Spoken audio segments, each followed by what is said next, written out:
Welcome to Desert Wanderers, produced by Salt and Light Radio. If you're new here, we bridge the gap between you and the person in the pew next to you. I will be interviewing priests, religious, and laity in our local Boise diocese, asking questions that'll help you navigate your vocation and help build community wherever you are with whatever resources you may have. Let's build the city of God together.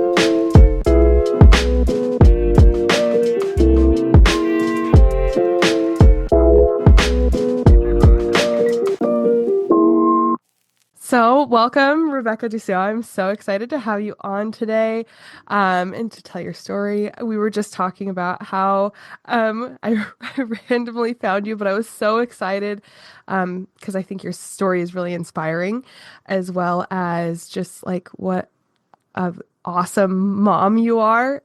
So just like give the viewers a little bit, we'll go into your background and your vocation story here in a second, but you were an Olympian in 2006 for cross country skiing, and you're a mom of 8 and you homeschool, and you're just overall just a BA, as I have to say. So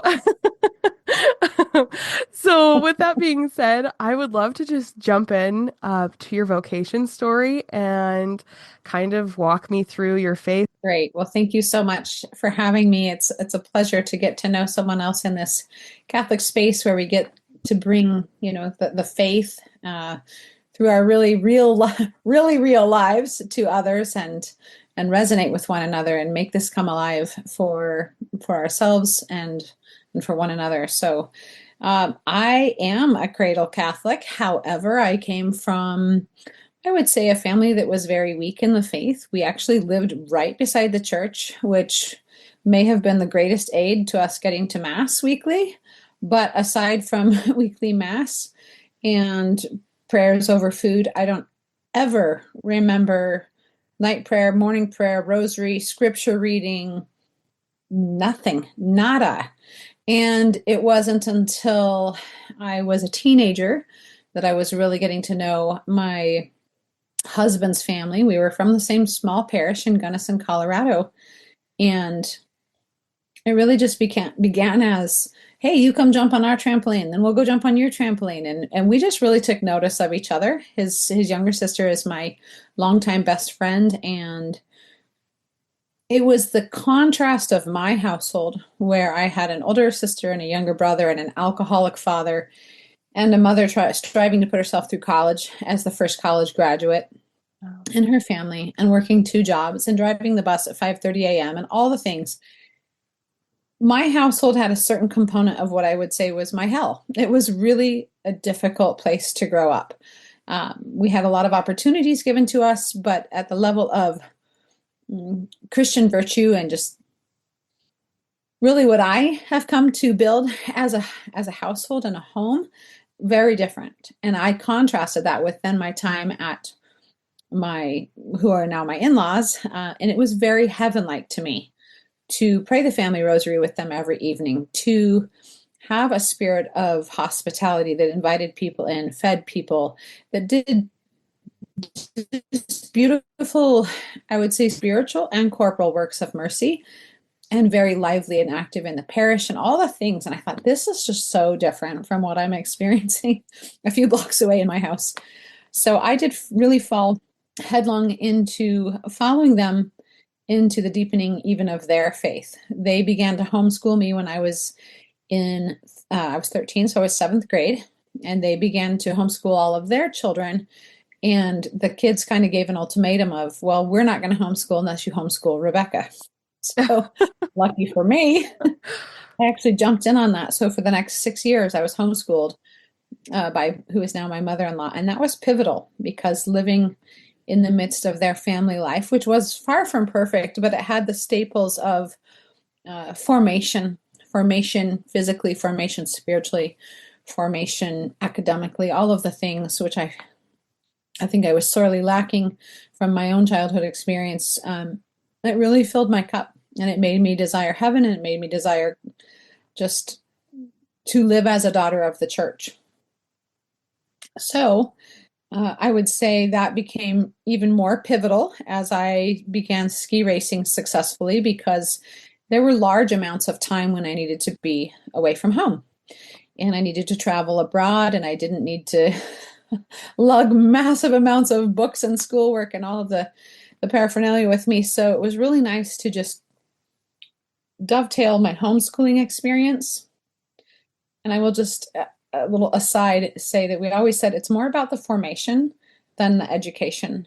So to really realize that even going to Europe and ski racing and racing for our faith and our family and our nation and all of that was very formative, and I didn't have to necessarily be as highly academic during those weeks or months when I was abroad. So it did really allow me to focus in and do that career, if you will, very well. And I was immediately successful, which what young person isn't gravitating to what they find success in when you get to stand on top of podiums and people are, giving you all sorts of skis and poles and glasses and clothing and boots. And like, it's worldly fulfilling. The materialistic is very well met. And you do feel like, especially in this sport, you really gain a healthy body. It's very much a healthy sport, a very hard sport. And I had done a lot of other sports. I had wanted to be an Olympic gymnast. I had wanted to be an Olympic swimmer.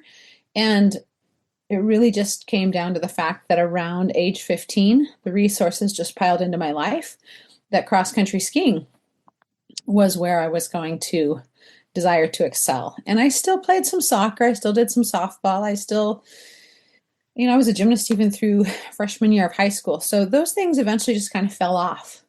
And I'll tell you, the most pivotal experience was our priest used to take our parish out on moonlight skis. At Whoa. least once a year, we'd go ski way up into the wilderness, and by the light of the moon, he'd celebrate the mass for us. Are you kidding? And no, That I'm would not be kidding. so And it cool. was the snow was so deep that if you stepped off your skis, you seriously sunk up to mid thigh or higher. And so there was no way to walk up to him with the consecrated Eucharist in the Mass. So we had to ski up to him. I was like mind blown. I just received Jesus on skis. Wow. I'd been a competitive swimmer for 7 years. I'm like, nope, never received Jesus in lane 6 of the pool. Never had Jesus on the balance beam. And it brought the confluence of faith and sport solidly into my life. And I just won't forget that experience, but it was from that I realized sport can't just be a fleeting movement of the body. It can't just be another passing pleasure. It has to be a school of moral virtue, or we're really missing what it can supply us when rightly undertaken. And so those were probably seedlings of ideas at that time in my life. But as I began to progress and grow through sport and travel and win and win and win and get paid to go, I always say I never paid for a ski trip abroad. Thanks be to God. I just always was the winning athlete, the one woman they would pay to go Wow. to the next higher level. It all was going warp speed for me. By 19 years old, I'd been to four different world championships. 3 of those were junior world championships and 1 actual world championship. And I was losing my love for it because the immorality present on the scene was suffocating. I once had a Christian teammate. I never, ever, ever had another Christian teammate after her, and I never had a Catholic teammate. So when you're really cast into the care of others who are not only not Catholic, but they're not Christian and they don't have that worldview, you're going to have views and desires and expectations different than theirs. And so going to Europe, being expected to ski race on Sundays, I would find myself skipping the Saturday evening team meal, walking myself into town to the highest building, which was still the steeple of the Catholic Church, thanks be to God, and going to Mass and missing the meal and swinging by the supermarket and buying, bread and cheese and oranges or something to sup on when I got back to my room later that night. But it was not something that I was ever accommodated for. It wasn't like, oh, we have a Catholic athlete amongst us who does seriously desire to practice her faith, and we need to make a concession for that. We need to drive her to the church. We need to, nothing, never, nada. So I grew weary of that. I grew weary of that. And even more, the pervasive attitude was what happens in Europe stays in Europe. Did you have a parent or like a an adult with you that was like advocating for you or being there for No, you or interesting. no. I started going abroad at 17 with the US ski team. And we had well-meaning coaches. We had respectable adults, but adults who in no way were practicing Hmm. a Christian faith. And so it just became very apparent. It was different experiences that I would say marked my view of them too. I never forget being called into a girls team meeting in the male coaches room, and we came in and their coffee table was still like laden with pornographic magazines. I'm like, oh my mercy, this is not okay. This is absolutely not okay. Or finish a week of racing and everyone heads off to the pub together to go under, well, what we would over here have is underage drinking. And, even the coaches there celebrating and drinking with the athletes. And I'm thinking, not okay. Just not okay. Yeah. I remember, and I will say one other time after, again, a week of world championship racing, I was reading, I think it was The Joy of St. Francis. I can't remember, a book on St. Francis, and it was late at night and I was trying to fall asleep. And I remember the Norwegian men's team showing up to our guest house or Gasthof in Austria and in their Norwegian accent saying, we'll trade our women's team for your women's team. It was like, I pulled those covers over my head and I was like, St. Francis, pray for me. Like, this is crazy. This is the stuff that goes on alongside sport. So, Well, yeah, I think the other thing, sorry, just to think about is it's like in a way you're in this beautiful place where all of these saints have lived, right? There's like beautiful Catholic traditions and history in most of Europe, there's like little places to go. And so I feel like if you had someone that was advocating for you, you really could have lived your faith out incredibly well. Like, not just well, but like you could have experienced some really beautiful things while you were there. So it's just kind of shocking to see the contrast in yeah. And what's I did. I happening. mean, I did experience Europe as a Catholic during all my many years of ski racing there, but it was always self-facilitated. Mm, I was beaten feet to find the church. I was skiing to church. I was doing all the things that made it possible to experience Europe at that level. And I wouldn't have missed it for anything. But could it have been enhanced? Oh, yeah. Yeah, absolutely. And that would have spoken volumes to me as a young woman. Um, I often thought about it too. Like, what if we had a Muslim teammate? What if, they had to pray 5 times a day or whatever the stipulations are? Forgive me if I'm off on that. But at what point would the ski team would it have clicked for them that here is someone who has parameters, life parameters mm, that need to be lived out, whether she's racing for us on US soil or any of the European countries or anywhere else in the world? And we need to make a reasonable, concession for that, yeah. for her balance, for her wholeness. And the other thing about it is, I think in team sports, you see more of a spirit of collaboration. Well, we're only Mm, as good as the weakest link of the team or the weakest members of the whatever the team would construct. Ski racing is much more individual. So it doesn't have that collectivism that says, if it's, it's good for thee, it's good for me. Like, let's make it good for everyone. Let's make it beneficial mutually. It doesn't really have that flavor, I would say. So fast forward, I get to the point where I've lost my love of ski racing. At least the purity of ski racing remains for me, but it's all these other moving pieces that are a distraction. And the thing coming up for me all the time is, what does it profit a woman if she gains the whole world and loses her soul? And that's just going round and round and round in my head until I'm racing. I would say, I mean, I was still racing fast, but I felt like I was racing slower because I wasn't even thinking about the race. I was thinking about, how am I still glorifying God doing this? How? mm. And it intensified at times. Sometimes it, dissipated, but all through that period of my life, I amassed 16 US national titles, went to those 4 world championships, married my husband. We married at 19. Oh my Yeah, God. and I'd been his bestie sidekick since age 11. So, I mean, we really didn't get much of the, you guys are too young for this. It was like about time. 8 years later of being just best friends, we knew we would get married from age 15. So it was such a blessing. We even waited longer. I thought we would get married when we were 18, but his father passed away that year, and he became the oldest of the 5 still at home. So he kind of became dad overnight, if you will, filled those boots. So yeah, we married at 19, and that was a great joy, but that was a whole other new layer of pressure. Like, we want to start our family. We don't, I can't just be ski racer forever. So I retired at 19 years old.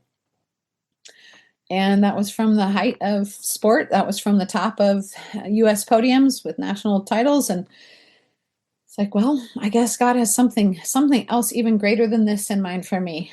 Fathom that. And so 14 months after we were married, we conceived our first baby, and he came right around our second anniversary.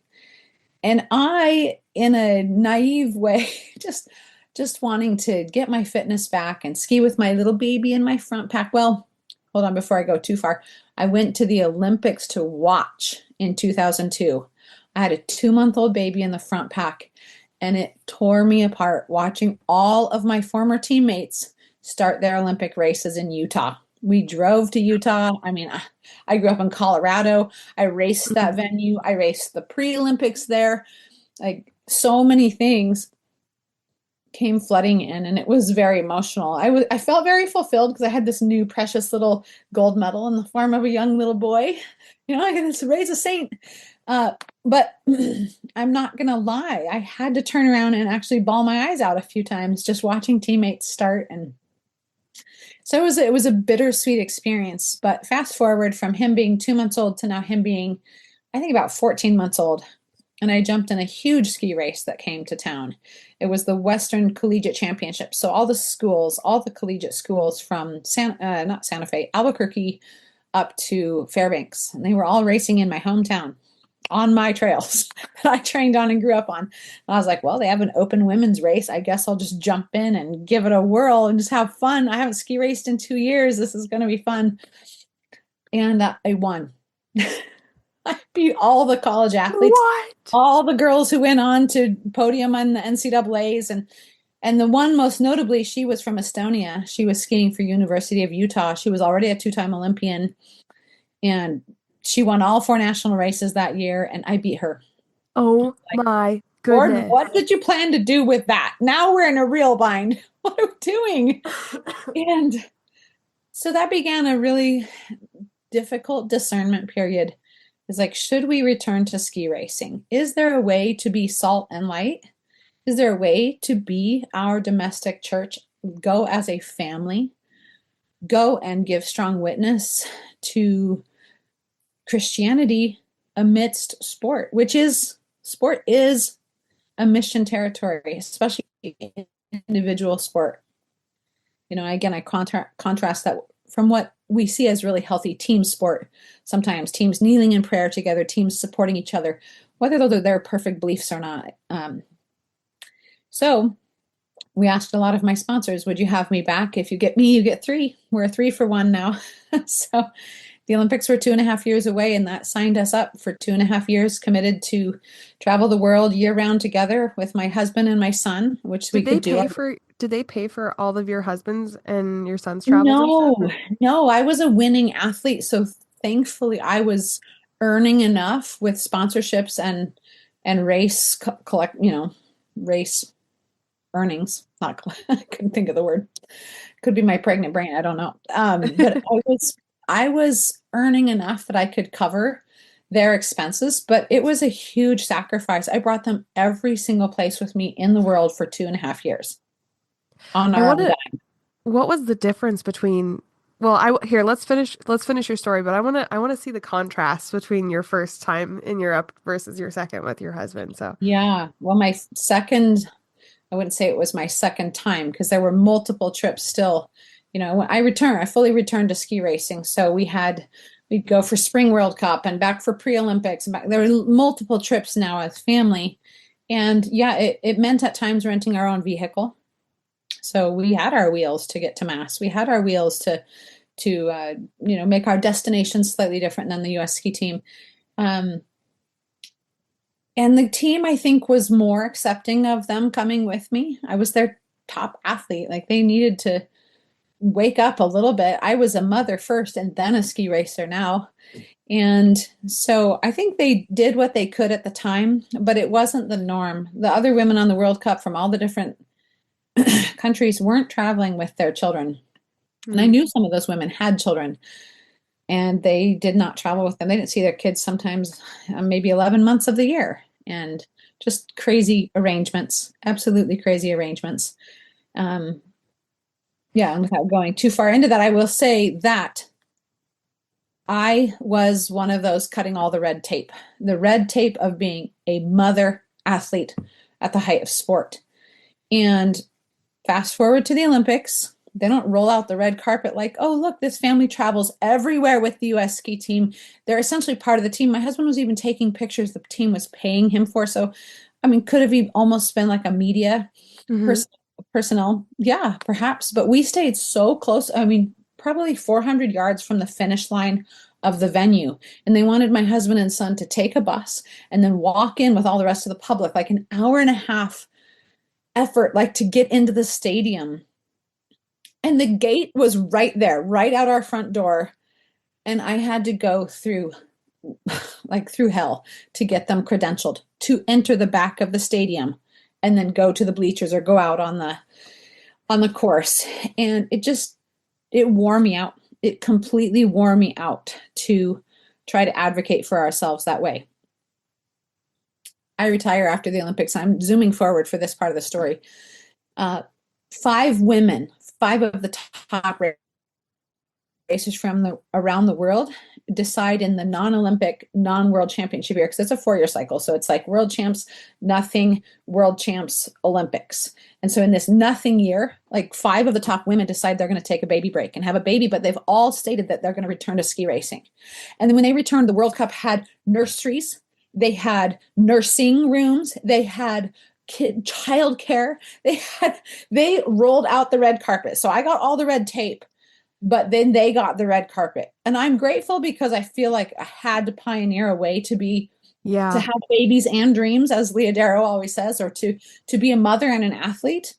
Yeah. But it was a contrast of a few years difference in our experiences. And it was like, wow, look what they're doing with these Well, the women. thing is like, had they done that, or had those women been able to like have the courage to stop their careers to have babies, like if you hadn't have like had they not seen you or had the Olympics not like experienced you being the warrior that you were, like I don't know, like that's amazing. Yeah, it had to be. For me, that was the only way to keep the priorities in alignment for myself and my family. And I think it was a healthy balance.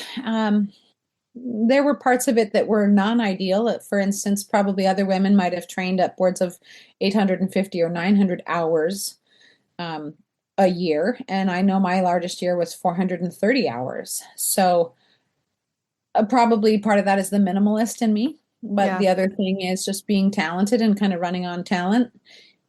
But could have I worked harder? Yeah. But you got to try to harmonize these things. I don't know that there's some perfect balance, like it's all going to weigh out, but just to harmonize family life and living liturgically and traveling the world and nursing my baby. I mean, I remember I nursed him until he was 3, and they were like, "We need you to go on these really potent antibiotics so you're healthy for world champs. So you need to stop nursing." And I was like, "Stop nursing?" But okay. Uh, So it just was an interesting time in life for us as a family. It was filled with really precious memories and yeah, globetrotting, truly. We considered our home in Colorado to be our laundry room. We'd fly in, wash a load or two of laundry, fly back out. Um, it was a precious time. So we had a 4-year-old at the Olympics. Oh my goodness. Oh, Yeah. Yeah, it was wild. And And then right after the Olympics, I retired so we could keep having our family. We had our second son. And then right after that, so I needed a year plus off just to have a baby, go to Yeah. the nursing days, get my body back together type of thing. Then my husband had ulcerative colitis for a couple of years. So that also took me out of ski racing for like 2 additional years. So I had like a 3 year break there where I wasn't on the scene. And now we're clear up to the year 2010. And now the Olympics are going to be in Vancouver. I mean, nearly home soil. And so we decide, because my husband has been so ill and kind of out of the workforce, that I'll return to ski racing. Well, that's the natural, obvious thing, right? Who wouldn't do that with 2 children? So I return in 2000, yeah, the fall of 2009. Mind you, the other women qualifying for the Olympics have already had half a year of winter earlier in 2009 to gather points to qualify for the team. And I'm coming in at the halfway mark, and I've got just a few race weekends to gather points. Well, I raced myself into a bid for the US Olympic team for 2010. I raced into sixth place on the points list. They have always taken a minimum of 7 women. Well, there's a small line that says blah, blah, blah, coach's discretion. Well, the coaches didn't, quite frankly, like it that I had taken 2 small retirements, had babies, done married life, nursed my husband back to health, all the things. And they said, well, Rebecca, we're going to invest in the younger athletes. And so they wouldn't take me to Vancouver. And because they wouldn't take me in sixth place, they also couldn't take the seventh place girl. And so they took only 5 women to Vancouver, which was pretty scandalous because they'd never done that. But they just fully gave me the shaft, shall we say. I knew that may happen. I did have a plan B. I'm fortunate that I was, forward thinking enough. But I was so fit. I was so fit and I was so eager. And so I flew myself over to Europe and I won the world championships in winter triathlon. So running, mountain biking, and cross country skiing. And I was the first non-European in 14 years to win that. And it was the weirdest thing because they had our US flag, so they could raise that, but they didn't have, like, 2010, right? They needed to pretty much have the CD of the US national anthem. Oh I my didn't have it.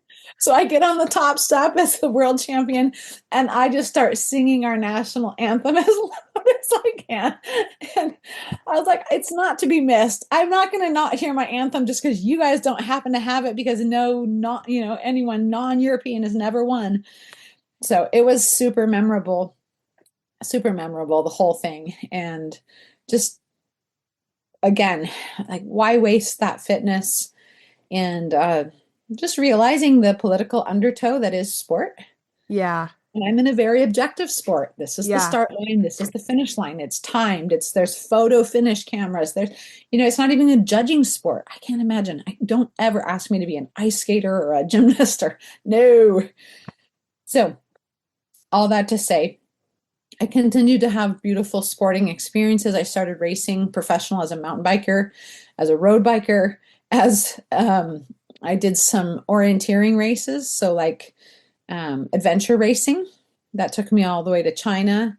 Xterra off-road triathlons took me to Mexico and Austria and the world championships in Maui. And I just kept racing. I kept racing, but I also kept having babies. We had our third son in 2010. After I got home as world champion, we had a baby. Everybody was conceived in the spring after ski racing was over. Right. Everyone was born right in the middle of winter, the next winter. So we had our next baby, and then I continued to race as a pro. And then we had our daughter, so we had our fourth, and now it's 2014, and that's truly, I would say, my last year as a professional athlete. And then we bought a pizza business and started making pizza in the streets in Colorado at farmers markets, and we had 3 babies in those 4 years or so. It just got crazy. Family life started going like super, super sonic pace. So yeah, this is actually my 11th pregnancy. So I think this is 11, but 3 in heaven. So yeah, here we are today. Now we've moved. We're not Coloradans anymore. We found North Idaho. We found our people up here in the far north. And still just enjoying giving back to sport as a coach. I coach mountain biking. I coach Nordic skiing. I give private lessons, and then I, of course, coach women. I think it was, we'll talk about at some Yeah. point through Fit Catholic Mom, but just really giving back, realizing how much has been given to me, how much has really been given to me through sport, and then wanting to use that gift, wanting to pay it forward for these young athletes, men, women, whomever, and help athletes discover what it means to be an athlete for Christ. What is healthy, holy? What does that even look like? Or holy, healthy? I mean, whatever way you want to slice it and dice it, we are body and soul in this life experience. And we are not just one and we are not just the other. But when we bring that confluence of those two together, man, it changes everything. Yeah. Okay, so I have so many thoughts from your story and I kind of want to break them down, but I'm going Yeah. to start at the beginning and then we'll kind of like work our way back. So like, okay, so the first question I have is when you're traveling in Europe, I mean, um, in a very different way. I was a athlete, and you're right. There is a different kind of atmosphere. There's like this party atmosphere that kind of tags along with collegiate sports or just, professional sports. I don't have experience there, but from your experience, and there's that attitude. So my question is, like, you were homeschooled from, was it 13? 13? Mhm. So Mhm. 13 to Through high school. 17 or 18? Yeah. 18. And like what were the things that you think stood out to you that helped you in those times of traveling when you were seeing all this stuff to not just be like out of sight, out of mind kind of thing. So like I guess what were those foundational things that helped you through that period to keep your faith? Yeah, that's a beautiful question. I think it was a number of things. One is just frequenting the beautiful places in Europe. For me, getting to go to Europe and experience even the little bit that I did, it was very, very much like a pilgrimage. It was hard. It was hard to get myself to mass. It was hard to get myself into churches for a holy hour. It was hard to live the faith over there. And so it had a sort of reward at the level of grace for having done those things. I was also, as a teenager, very devoted to the daily Divine Mercy Chaplet. Mm-hmm. I don't know that I prayed a daily rosary, but certainly traveled with my rosary, had it near me, becoming very near to also Blessed Pier Giorgio Frassati, Yes. who was not a household name back then at all. Yeah. I mean, even at the Olympics, I was drawing a crucifix on the tail of my skis. I'd done that for a few years. And being interviewed about my devotion to Blessed Frassati, my gold commemorative ring from the Olympics, I could engrave it with any like 13 symbols, and it says Blessed Frassati. And I just became so near to him as a sister. It was just so sisterly, brotherly. We were racing in Torino, where he was from. And so having a devotion, having a much bigger cause than just Rebecca and her personal vainglory. Look at her on the podium. Look at all the money she's making. Look at all the, I mean, I once drove a Subaru for a year that was completely wrapped with my whole image, like ski racing in Super Life. And even our team bus was wrapped and there was my whole image. And I show it to my kids now and they're like, what? And I was like, yeah, I'm not lying. These things happened. But the groundedness came through just being devoted to the faith and having that as the hub, if you will, for all the spokes of what was happening. And certainly the Do you think that came from your experience with your husband's family? Because you said, I feel like we have a 100%. similar relationship with my family. I mean, people can listen to other podcasts, but we were kind of the same. Like we would go on ski trips and we wouldn't go to mass that weekend. We were like, oh, well, we went camping, same thing. Even though there's a church nearby, it was just like, we'll go next week kind of thing. Um, yeah, and it's very interesting. At least all three of my siblings, or me and my two siblings, we're all Catholic. Um, and my mom was always like, "It's always the grace of God." She's like, "I didn't know what I was doing." Um, but it's interesting that you have like a similar relationship with that, where it wasn't like you were practicing or a liturgical life as a teenager. So, did it really come from seeing your husband's family and going through homeschooling with them? Is that 100%. 100%. We started every homeschool day at daily mass.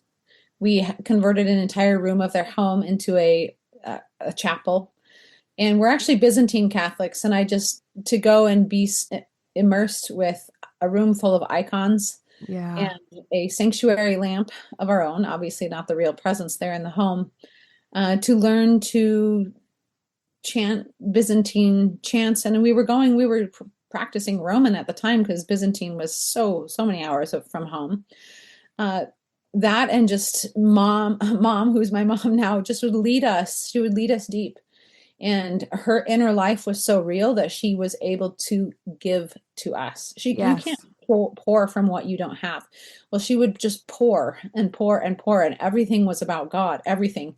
So the things we were prioritizing with that homeschooling were Marian conferences, were Catholic family conferences, were World Youth Days in different parts of the world.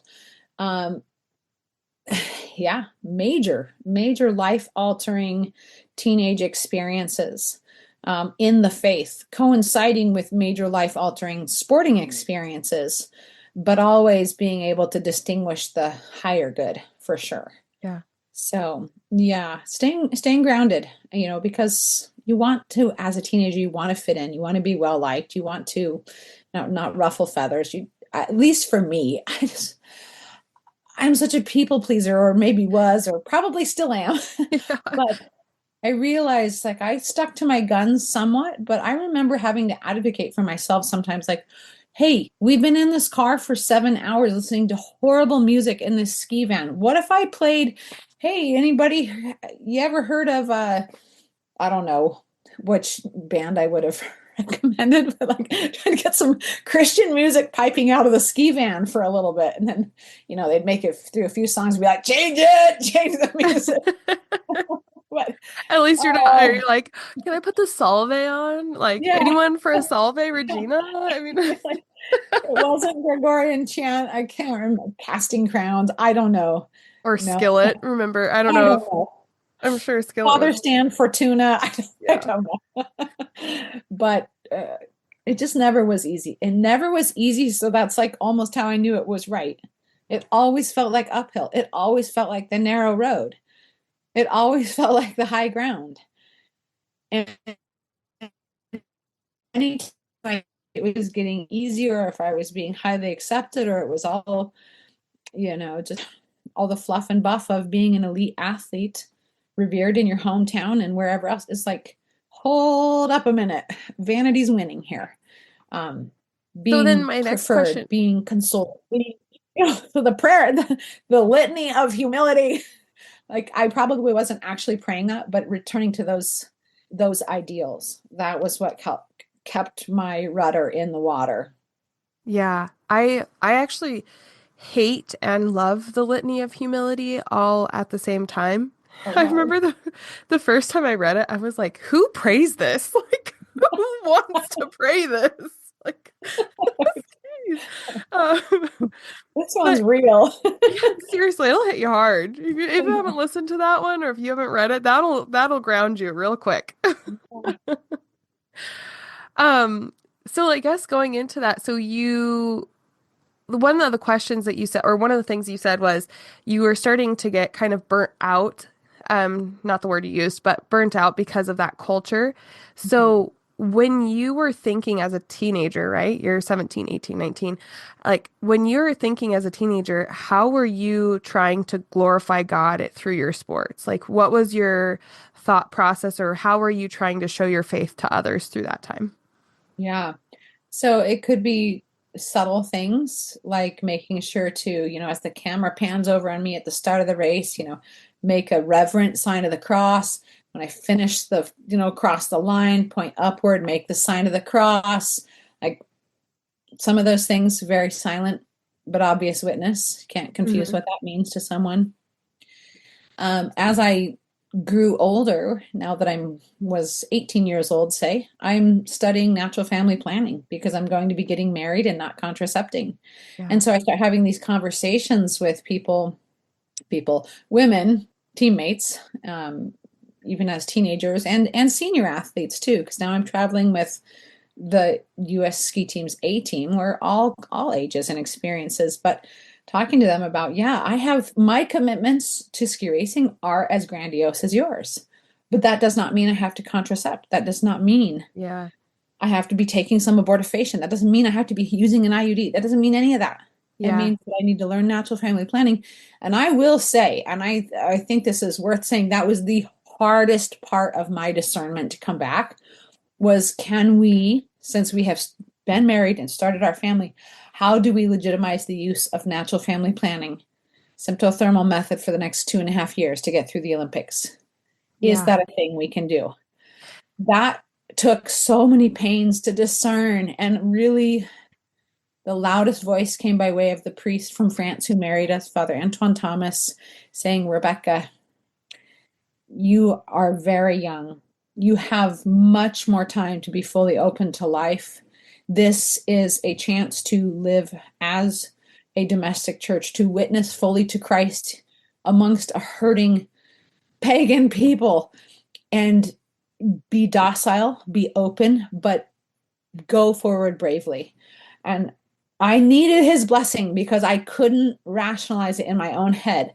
Like, was I going to use natural family planning just like contraception, but just with that mentality? And so I would say we had peace during those years, but we were, of course, eager to keep having our family. And that became another witness, just those conversations about, hey, I don't have to take in all this synthetic this and that and pollute my body and have all this cost, and everything I do is safe, healthy, and equally or more effective than what you're doing. And it's not, I don't have to worry.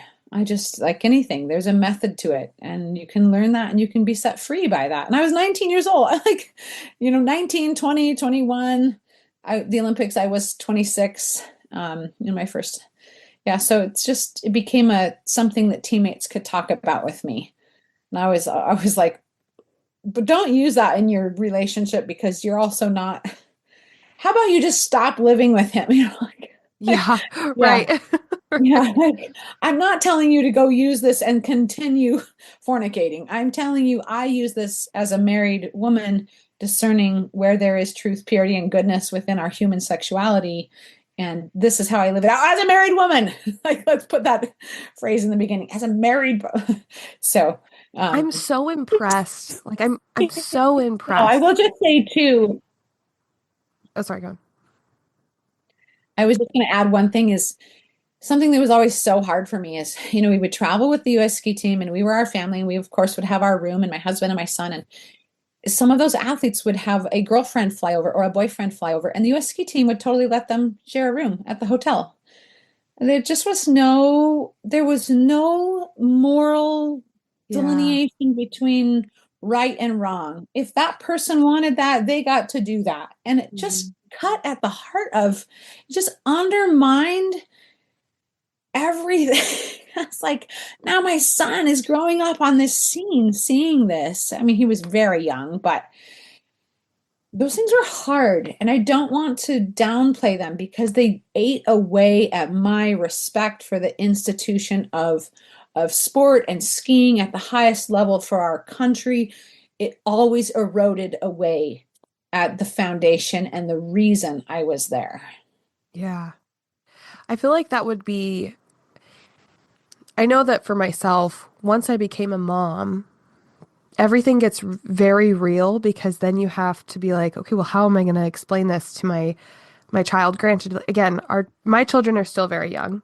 Um, but again, for you and your child was very young at that point, but it's like, oh goodness, these are questions and these are things that we're going to have to address. Like, this is maybe not like the priority at this very second, but guess what? This is going to be conversations that we're going to have to figure out and nail down now so that when they come up later, we have an answer and we can share our faith in that way to our children.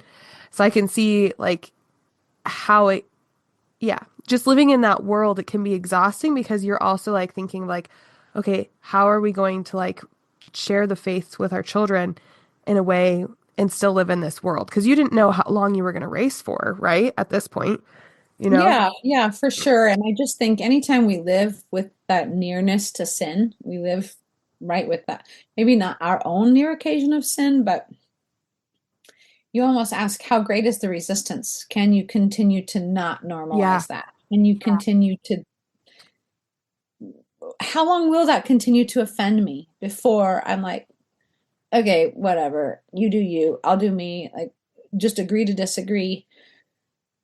I needed to stay sharp. I needed to stay, I don't want to say I And needed I, to stay offended, but you know what I mean? I needed to stay sensitized to the sinfulness that was around me and the areas in which it would show up in a pervasive manner. Um, and as I had my husband there and as I had my son there, I had much more of a refuge or a retreat, right? I had yeah, the people that were my people, and it was so much easier. Even at the Olympics, we're in a bustling Italian town. We walk into daily mass. It is six old holy nuns, the priest, and my family. Outside, it's like this beehive of an Olympic village.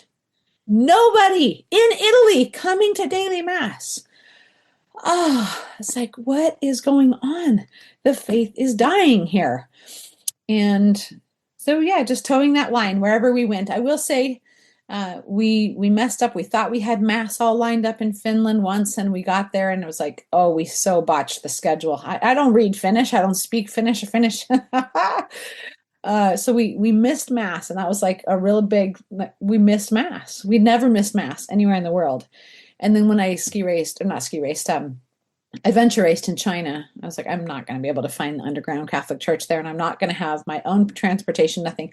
That was the only time ever I've had to ask for a dispensation in all of my traveling.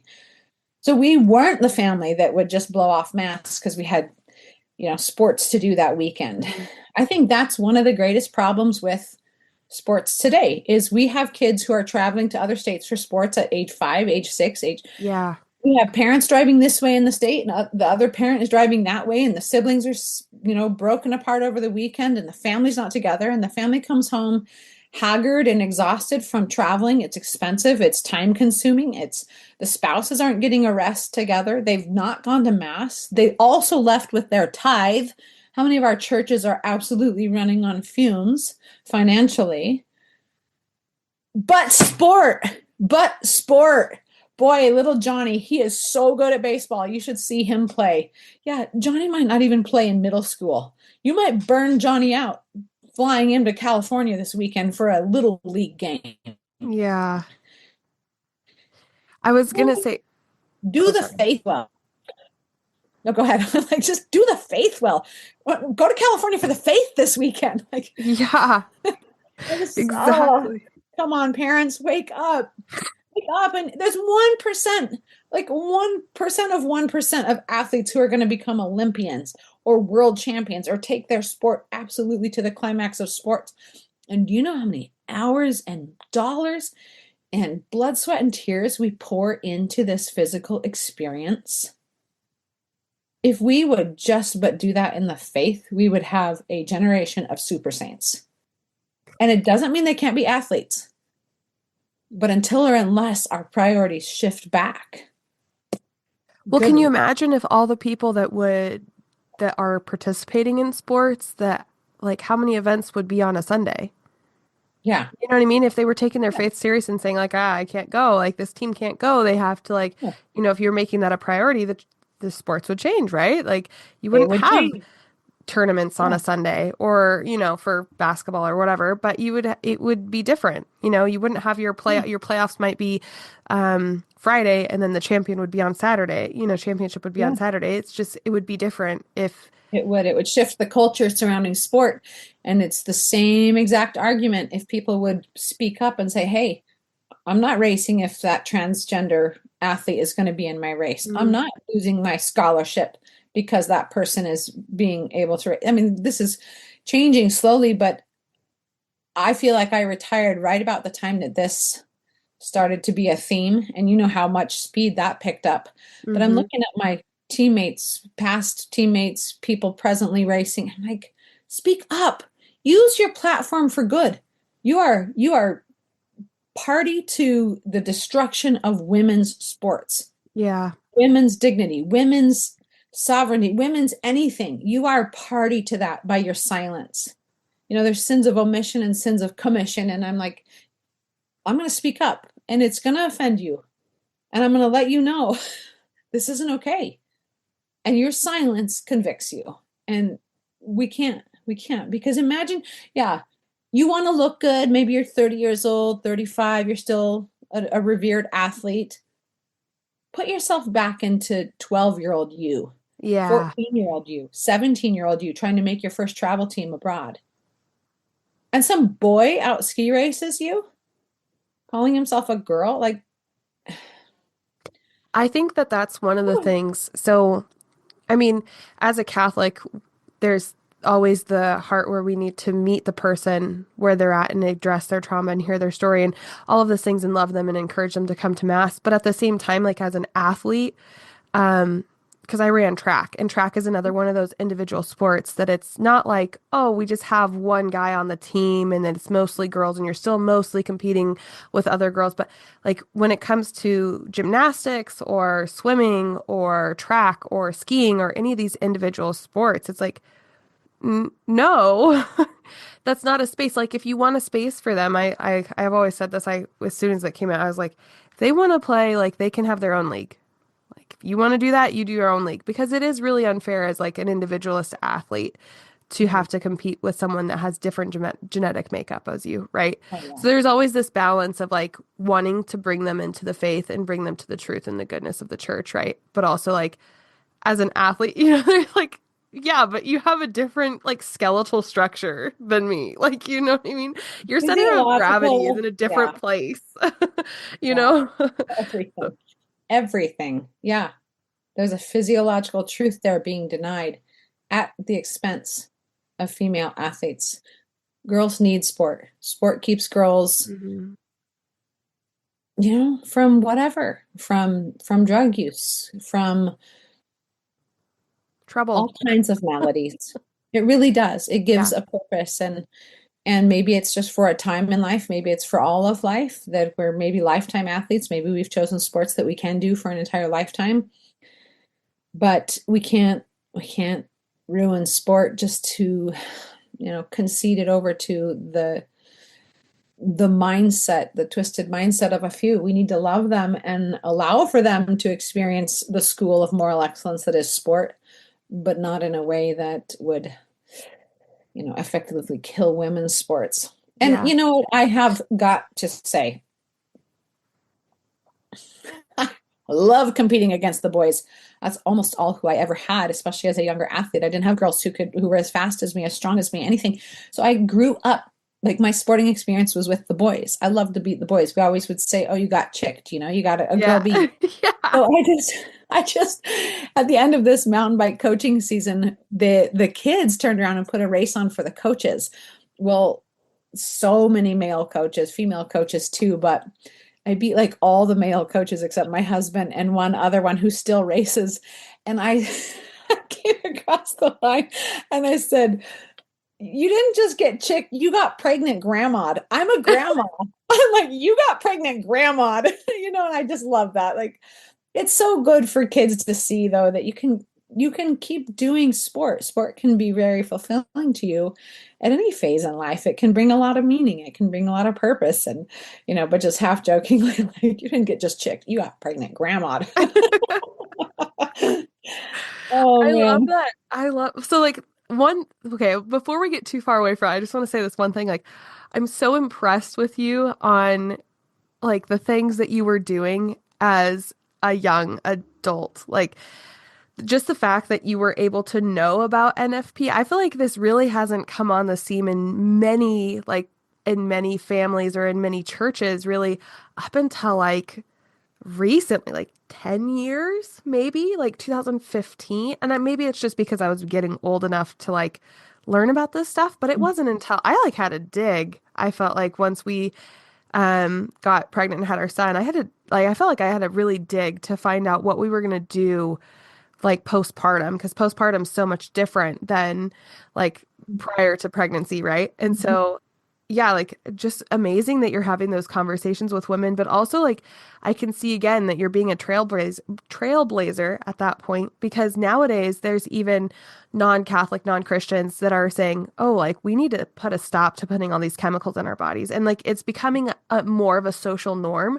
So when I bring it up to someone that's not Catholic or Christian, they're like, "Oh, that actually sounds like a more holistic way to approach this thing, right? And so it's even more accepted now than it would have been, 15 years ago, right? Or Yeah.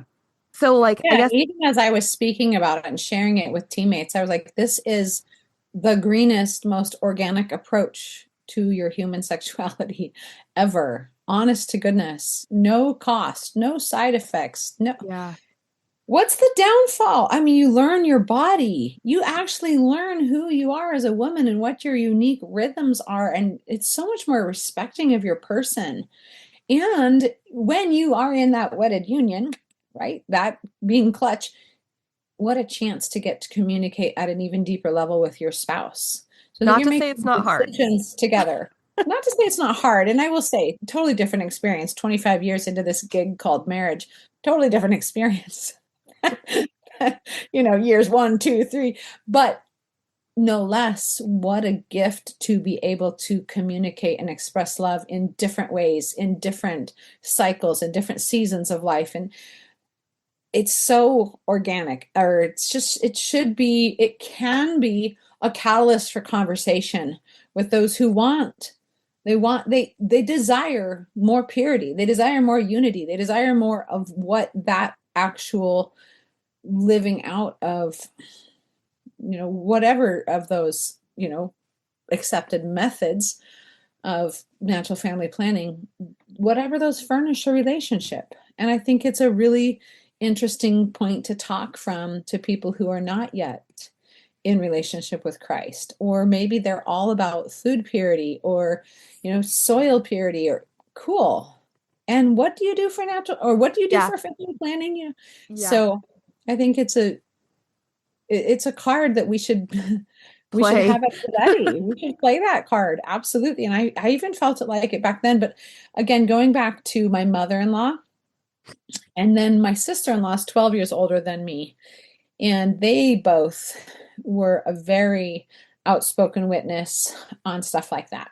So it was a generational strength. It was an experience from those who I really trusted as my mentors in marriage, in faith, and for them to give just a beautiful testimony, witness to living this out, it empowered me at that young age. But yeah, I wouldn't say my contemporaries weren't like getting married and going, and we're going to use a natural family planning. Even my parents were like, oh, that's the rhythm method. We used that. We got pregnant on a rhythm. And it's like, no, it's not that. It's not that. I mean, we invested in ourselves. We went and took teacher training with a couple to couple so that we could become a teaching Yeah. couple. Yeah. Anyway. Well, I mean, and the science has changed a lot too because I know people like think about the temp drop or whatever, where it takes your temperature at night. So it's like taking a lot of the work out of even having to manually take your temperature every morning or whatever, Yes. right? Yeah. So, and then I use the Marquette method. So we use the Marquette method, which is like all digital. Like I just have to, Yeah. pee on a stick and then look, and in the morning it tells me exactly what my hormones levels are, and I can track it on like a little graph. Right. It has changed a lot, but Yeah. so No, I was fully traveling with charts and like tucking them in my your suitcase. folder.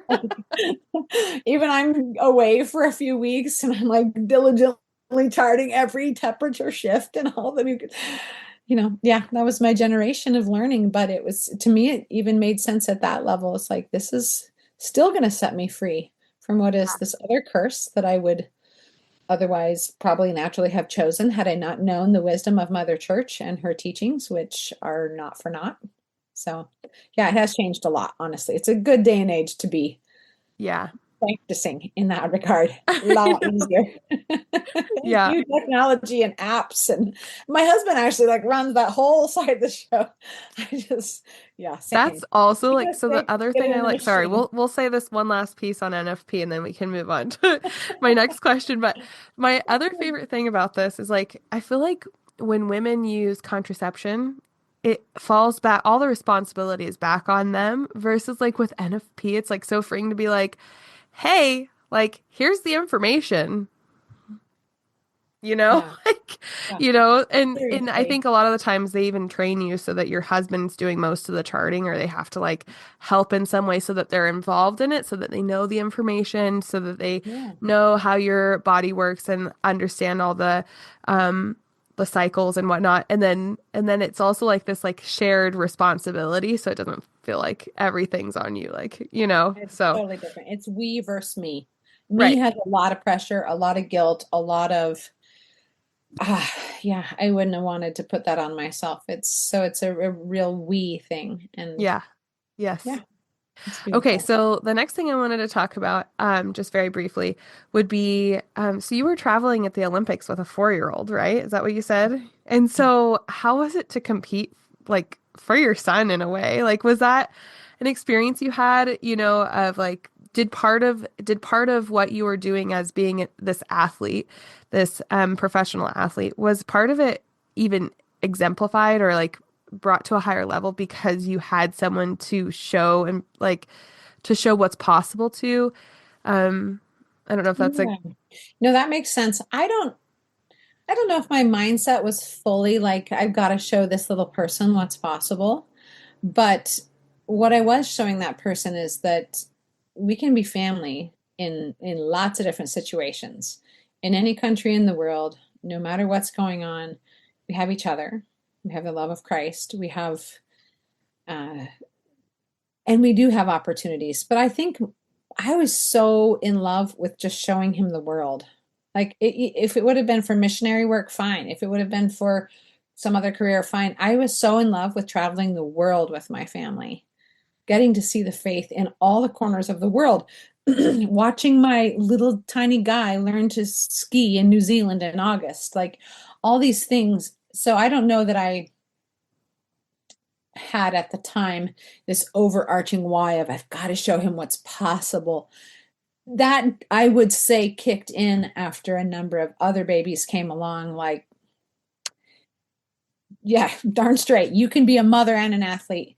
You can be so strong and be breastfeeding. You can still compete when if you're healthy enough at some levels, even when you're pregnant. You can, it became much more of who I was. I mean, even like I just told you about the race I just did this fall, 14 weeks pregnant with my eighth. My jersey's all stretched out, my bike shorts. I'm like, this race couldn't even be next week. My bike shorts wouldn't fit.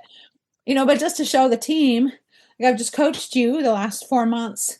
Now I'm going to race. So it becomes something bigger than just yourself. It has to. It has to for it to take on enough meaning. And yeah, now I've got lots of young little people, and it's interesting trying to raise athletes and sort of not die out, but have your athleticism die out so that you can prioritize theirs.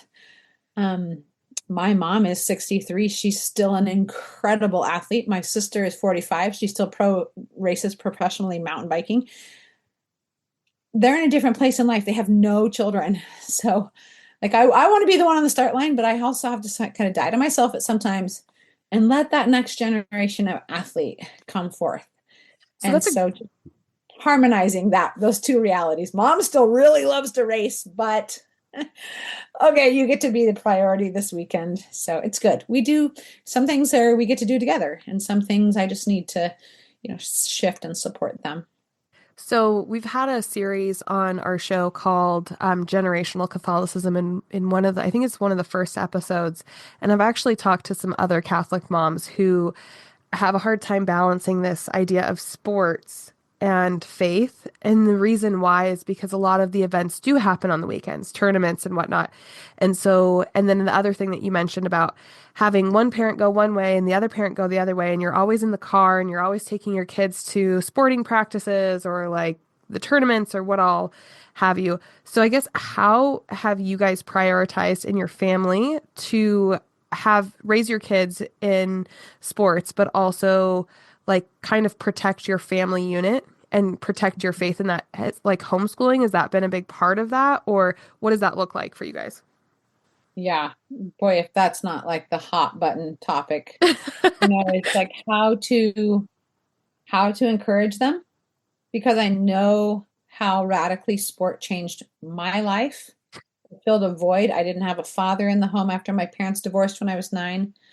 Sport filled a void. It spoke life into me. It gave me so much. And so to deny that sport has the capacity to do that for a young person, I won't be found in that camp. But to say that sport can give a young person everything they need and that we should just headlong invest in all of their formation and accelerate it and get them on all these select teams. And I will also not be found in that camp.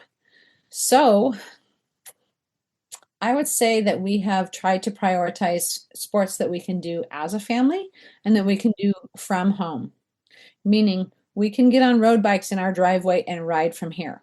That doesn't put mama in a minivan on antidepressants going back to the same ball field. I mean, women are like dying in their vans while their children are at sports. Yeah. To me, makes zero sense. I would rather be riding my road bike and towing 2 trailers full of babies and getting my workout and getting them fresh air and doing it together.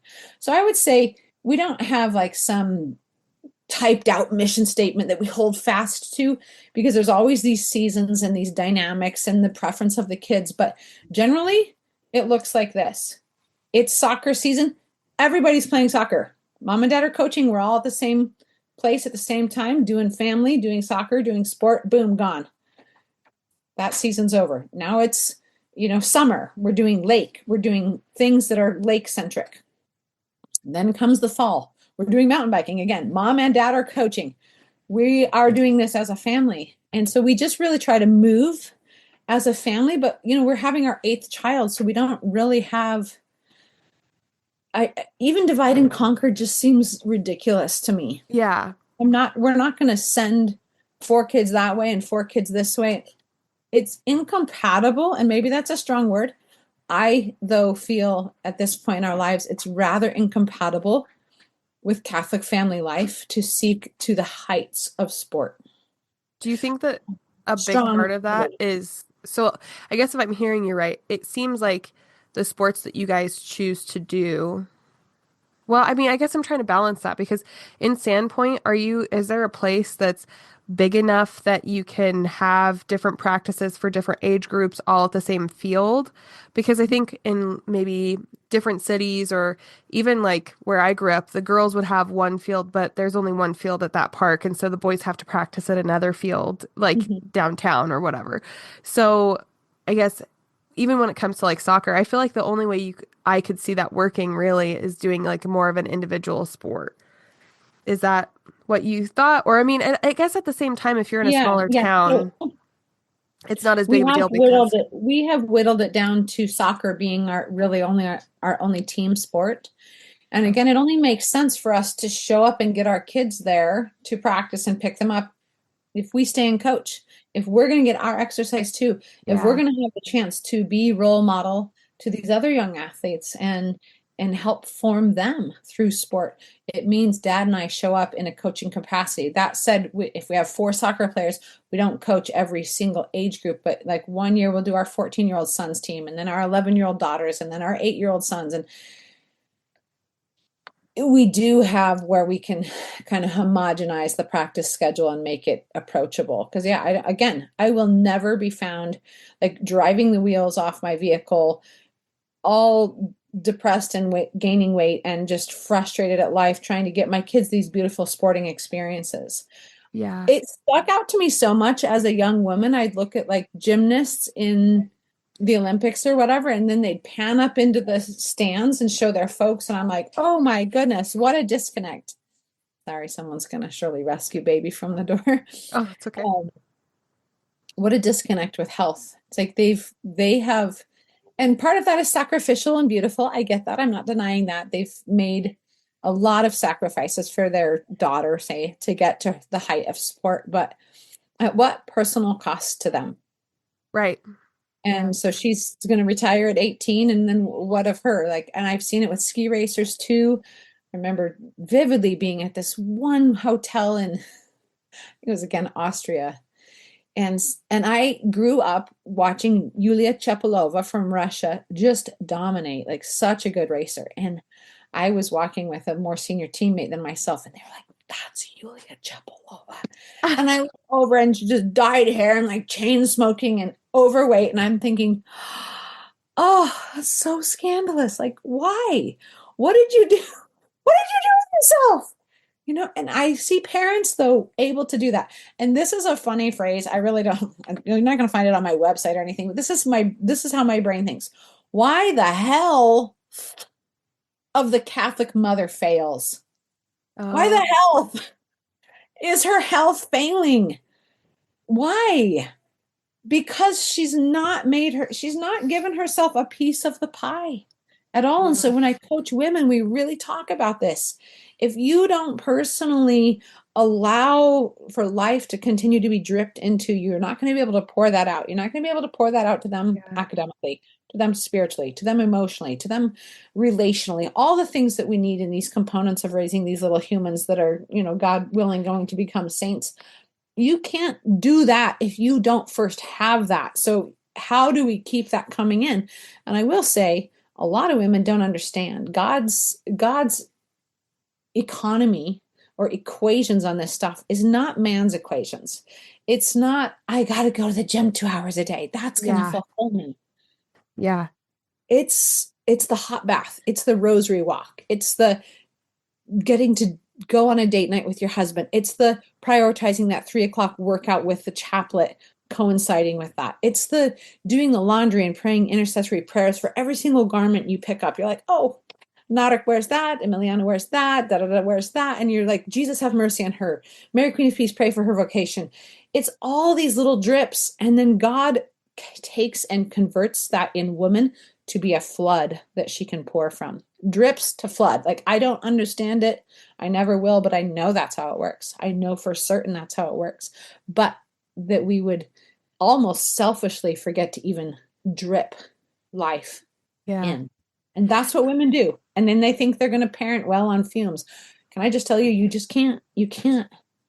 So it's So, selfless to take care of yourself. Because I will say, having coached women now since 2007, one of the most heartbreaking, hardest phone calls are when women have become in such a state of health that they are terrified to conceive, mm. terrified to, they're just like, I'm not healthy enough to get pregnant. I don't love myself. Our intimacy is completely off the tracks. Or, whatever it is, it's like they're not taking care of their self. And it's not that we selfishly do that, but we selflessly need to upkeep the temple. So Period. this is a great, I think, segue. So you have a company or you have a business that you run called Faith and Fitness. So this is all like you're talking to me and I'm like, that's me. That's me. Like, for example, Fit so Catholic mom. well, yeah, not only that, Yeah. but in Fit 20 Catholic mom. 2020, when I met my husband, we just started dating and I ruptured my Achilles. So at that point, I had been like kind of, I'd been kind of keeping up with fitness and doing things that I liked, but I always thought it was more fun to go to a jujitsu class than go to a 2 hour session at the gym or whatever. I never really liked going to the gym.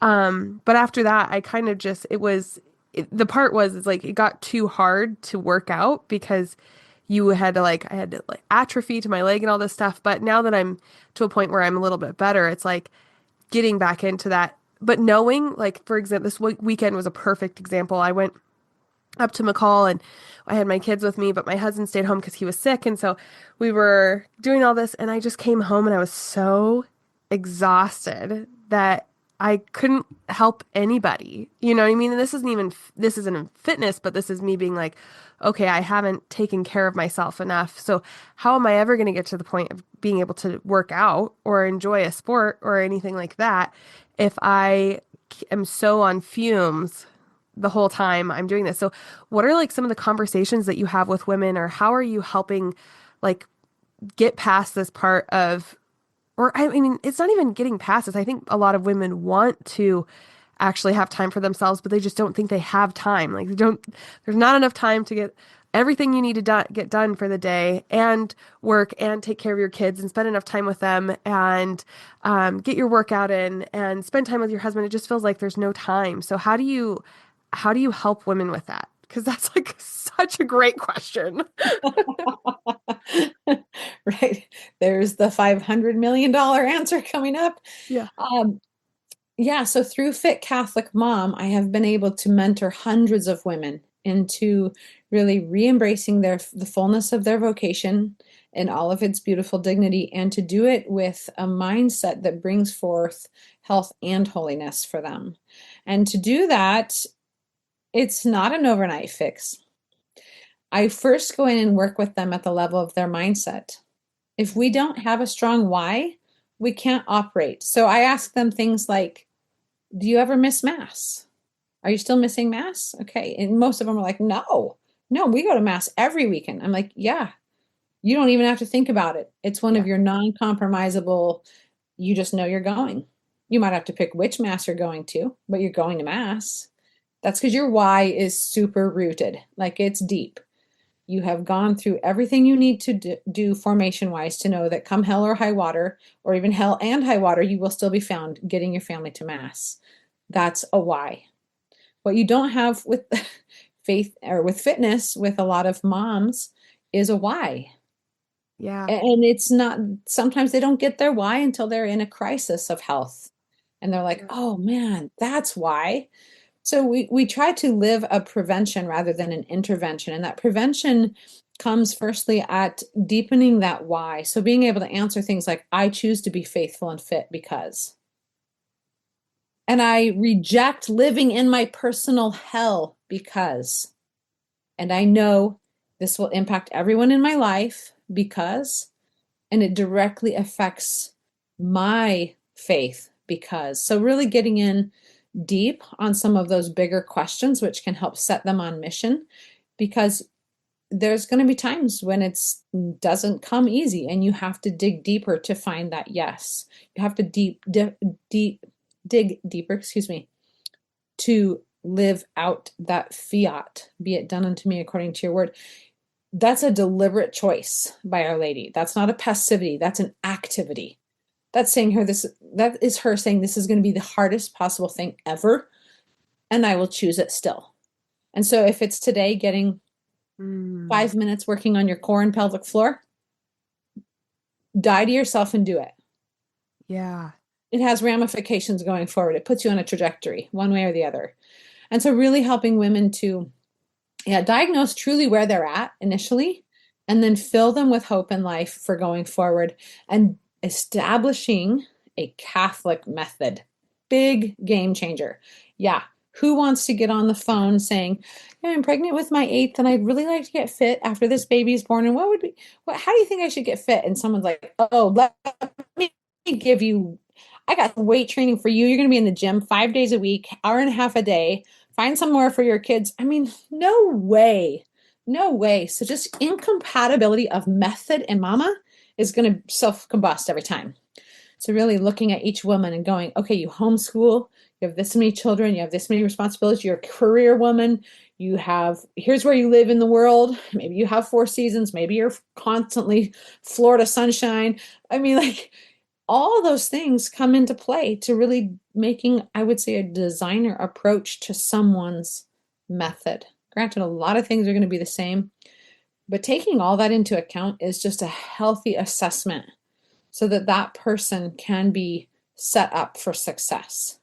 And then allowing that woman to invest in themselves, much like going to school, much like learning an entirely new thing, not something that's just disposable or, like, here's a $17, pamphlet on how to, who's going to do that? I'm not going to do that. Here's a $39. Yeah, okay, I did it 2 days in a row, but the third day, man, it was not convenient, and so I dropped it like it was hot. Again, not serving the woman fully into a new mindset, a new method, and a new mothering. Really, I think is the groundwork that I lay strongly with the intensity course. I take women and I daily mentor them. Here's the other big shift: daily mentorship. If you had to answer to me every single day on what you did today and tomorrow and the next day, The accountability. Rebecca, it's gonna hold your feet to the fire, but going to teach you when to be merciful with yourself and when to be very hard on yourself. Yeah. And that's what we don't know either. We're just either too merciful. Oh, I want a cookie right now. No, I want four of them. Oh, and I want afternoon coffee. And I'd love wine while I cook tonight. Like you can live in this like always merciful to self or be so stringent. You see this sometimes too, where it's so suffocating. It's like Yeah. it's its own God. The cleanliness, the clean eating, the perfection. It's like, wait a minute. The mother church gives us the fast and the feast, and she's going to always give us the fast first, because when we learn how to fast well, when we learn the discipline therein, we can feast more fully and more rightly. But the Yeah. feast is firstly spiritual, always, always. But it's also expressed with the earthly good things God gives us in the way of food and drink. So anyway, just bringing it back to that liturgical level is like that's turning all these, it's like a master switchboard, hitting all these switches at once in a woman's life is like, whoa, lights, camera, action. Like watching her come back online and come home to herself. How And long then is your course? boom. It's 8 weeks. It's Okay. 8 weeks of daily mentorship and just a fully comprehensive approach. And generally that sets women up handily to go forward on their own. Some I have I have continued to mentor in different capacities, but we discern that together because we get to know each other very well in Yeah.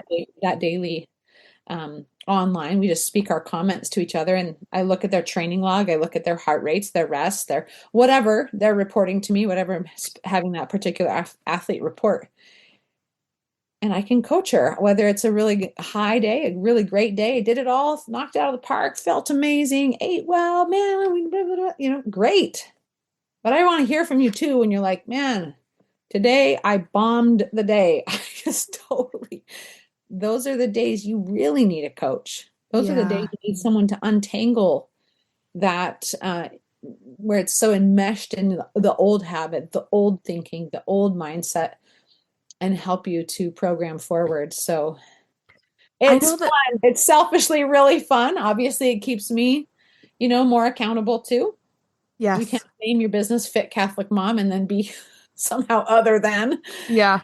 Oh, and then it's really the rubber hits the road for all of us. Let's be honest. We've had, gosh, since 2022, this is our fourth pregnancy in just the last like 3 years. We had a few losses and had to learn a lot about myself, and I had to give myself the grace to step back and to recover and to process things, and then to work on my own adrenal health and things that were at a lack in my life, and so that I could go forward and then learn and serve from an even greater knowledge and wisdom, these women who come to me, because they're precious and their needs are real, and these are the domestic churches of today, and we Yeah. got it worth the investment in their lives. I think one of the things I love about your program, I haven't gone through it, but I wanted to say one of the ideas that I love is I think for myself, I do struggle with the why oftentimes with fitness. I mean, when I was younger, even in college, the why was, well, this is going to pay for my college. That's the why, Yep, right? And that's a big why. That's a that's a lot of fun money why. that, that's a big why.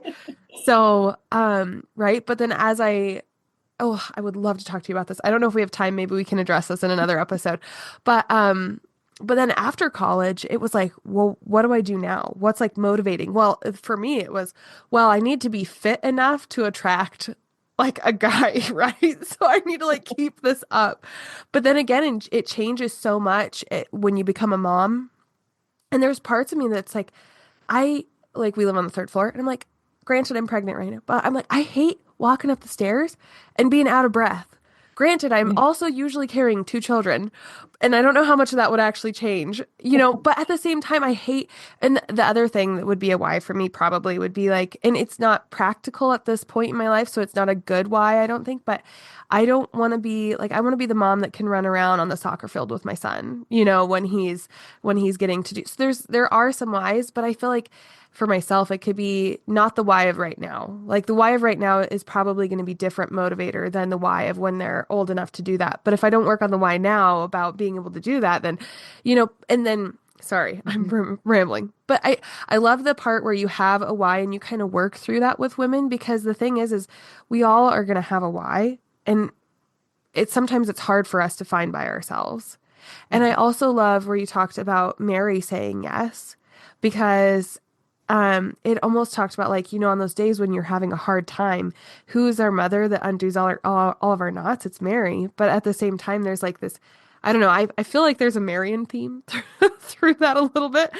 But I love that you can walk with someone that's going to help you undo those knots, of like, okay, well, oh, look, this has happened like 3 times. Maybe this is a bad habit and it's caused by this, or I don't know. Or like I'm seeing a pattern that you're not seeing. So I love the two things that I really love is that everyone can get on and get a program. Everyone can sign up for a $10 course to get an 8-week program or whatever, right? Or it's probably like 50 or whatever now. Um, but I love the fact that you're walking with women and you're helping them get to the root and you're helping them not only just with the physical part, but the nutrition and it's a holistic approach with our faith. Um, and I think that's really beautiful. And I'm so glad that someone's doing it, but also like as a mom, it hits so much harder like as you're getting drained. And maybe a mom of littles, I don't know if it changes when your kids get older, but like as a mom of littles, I'm like, I don't know how to do it all. I cannot do it all. Like, there's too much going on. I don't know how to do that. So I just love that you're offering something that is so like fruitful for these women, and we need it. We do need it because you're right. Yeah, We are very much like everyone else needs something from me. I don't have anything else for myself, yeah, right? So, yeah, yeah. And there's going to be a cost to self to remain the same. It's going to be a cost to self to change, but right. they have really different ends in mind. And when you work with someone in a comprehensive way, they might think they're going to get certain outcomes, but everything's being worked on at the same time. Mm, I felt so compartmentalized earlier in my life. I was like, oh, there's my faith friends. Oh, here's my foodie friends. Oh, there's my fitness mm, friends. And I'm like, wait a stinking minute. We are Catholics. We have all of that. We have all of that and more in under one roof. Under one roof. Under one roof. We are all of that. So we have to do all of that well. We it's like the lube, oil, and filter. You're not just going to go in just for lube. Like lube, oil, and filter of our lives is we have to do all of these things, and it changes everything. It changes everything. It doesn't always make it easier, but we build trust with ourselves, and I think moms don't trust themselves. mm. A lot of us don't like ourselves. We don't trust ourselves. We say we're going to do something, we don't get it done. We just erode relationship with self, if there could be a healthy self, lowercase s, self. Yeah. But everywhere you go, there you are. Everywhere you go, there you are. So why not work on you to a healthy extent, to an extent that it's going to bless others? And we Yeah. know that. If you want to change others, change yourself. If you want to see change, be the change. Like all these things we hear, but we don't necessarily just go through the day to day pragmatically. What does that mean? Well, for Yeah. me, that means I haven't worked out yet today and it's 2:36 Pacific time. And like it could be I take stock of my day. Like I'm in bed at 8 at this point in my pregnancy. Got like 9 weeks left. Um, I go early, by the way. You're like, wait a minute, I don't only have 9. Yeah, I go late.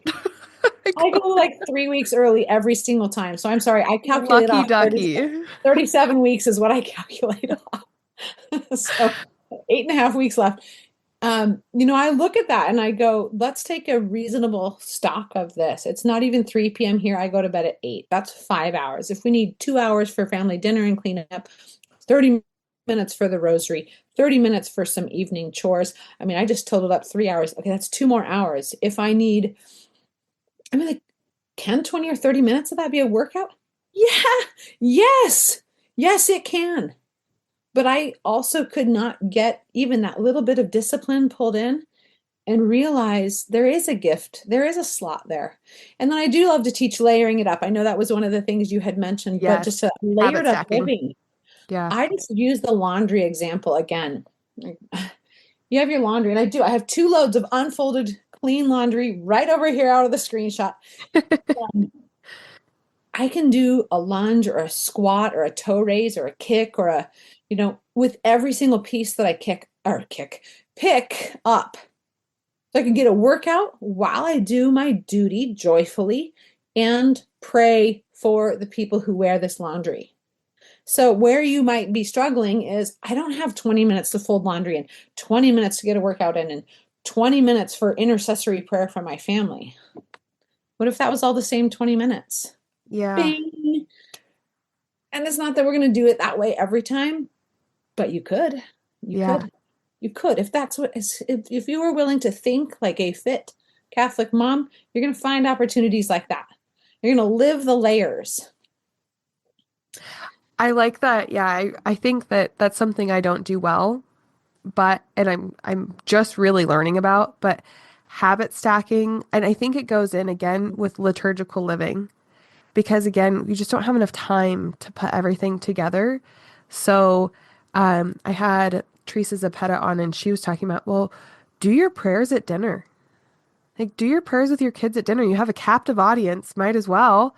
You know, if you're going to learn Yeah. about a saint today, you're going to teach your kids about a saint today, might as well do it at dinner, Yeah. And I just thought, I was like, this is a novel idea. Wow. Like, how did you ever think of this? Like, it's so genius. So Right. I love that as well for you. And so yeah. So if someone is at this point, they're like, yes, this speaks to me. This is what I need in my life right now. How can they get to your program? How can they contact you? What is the ways that they can get connected with you? Yeah, so I'm on social media in various places at Fit Catholic Mom. So Instagram, Facebook. There's a private group on Facebook, which is kind of fun too. I'm gonna just be flat out honest. I don't love screens. I don't love Yeah. media. I don't even love tech. I mean, I'm thankful for this Zoom today, but I I do a minimum there, like you will find me, but it's more person to person. Get me on the phone, get me on a Zoom. We're going to connect. My website, of course, is there as well, Fit Catholic Mom. There's a beautiful webinar you can go watch, but you can get with me on your personalized free coaching chat. And that's where we're going to dive deep. You're going to get an hour of my time to really look at where you're at, where you want to go, and if this method is proper for getting you there. And I will say I'm bold enough to back women off of, second base to go back to first base and realize they may not be ready for the fitness side. They may need to start with purely with nutrition. I'm able to help in that space too, and I help much more than just women in that space, women's children, men, grandparents, whatever. I can be found anywhere at Fit Catholic Mom. You'll find my email, you'll find my phone number, but really just allowing people to realize, are you needing coached? Are you needing coached? And we know that even the best coaches hire coaches. Yes. A Yeah. lot of people are bringing their unique genius to the world, but they need someone to just say, hey, get off Instagram. Hey, get out of your email. Hey, Yes. put your brain on the page. Hey, focus. Hey, get the editing done. Hey, the best coaches hire coaches. So it's never a place of being ashamed. Like, I just can't figure this out. I just really have to have a coach. I want a coach in every area of my life because Yeah. most of us are obligers. Most of us want to check the box and show the person quantitatively, I did the thing. It worked. It Yes. worked. Yes. So if you're interested in coaching, if you're interested in going deeper, if you're interested in doing it in a truly and totally Catholic way, and I mean Catholic to the point of everything, whether it's something they read or something they watch or something they put on a big screen in front of the whole TV, you're going to get a purely Catholic approach from me. I will never ask a woman to squirrel away in her bedroom to watch someone bounce around in a bra. Like, we're going to get you fit, mom. Let's do this. No, Yeah. everyone. I want the little girls being like, are we turning on Coach Rebecca today? I want the family to shift the culture. So my long-winded answer, like all my other long-winded answers, is at Fit Catholic Mom on social, Rebecca at fitcatholicmom.com, email, through my website, you can find phone number and book your coaching chat. That's really how we connect deeper. Perfect. And can someone sign up at any time throughout the year? Yes. Yes, in the intensity course, I specifically start women on Mondays and they go 8 consecutive weeks. And yeah, it really hinges off that first conversation. And you would just join hundreds and hundreds of other women worldwide who've gone through the method successfully. And yeah, super fun. Amazing. Okay, so at this point, I'll make sure to link your website and your Instagram in the description for this video. And so anyone that's interested can also find you there. We'll probably put you on our website as well so that we have you on like our podcast page. This will be put on our podcast. So we'll put your resources there as well. Is there any last kind of things or pieces of advice you would like to give our viewers? I just, I think that we need to be more bold, Hmm. more assured by Christ that we really can do hard things. Like, even as a mom, the things that feel impossible or hard or just don't come easy anymore, those might just be the right things. That might be the next right step. So I just encourage every woman, get prayerful about it. Truly listen to the spirits that are speaking to you. Okay, wise up and then allow yourself to go further in your journey. Your children will thank you, your husband will thank you, your faith community, your community will thank you for doing the next right thing, beautiful for God through your own life. So be bold. Don't be afraid. You were born to do this. Joan up. Grown up. I love that. Well, thank you so much, Rebecca, for coming on this show, and we'll hopefully be talking soon. Yeah, thank you so much. See ya.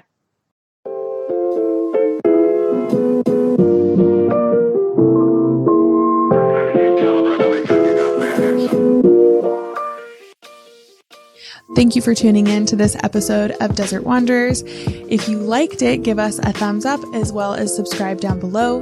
We're produced by Salt and Light Radio, so you can find us on social platforms at Salt and Light Radio or Desert Wanderers Podcast. We produce episodes every week and we launch them for you on Wednesdays. So make sure to tune in for next week's episode and we'll see you then.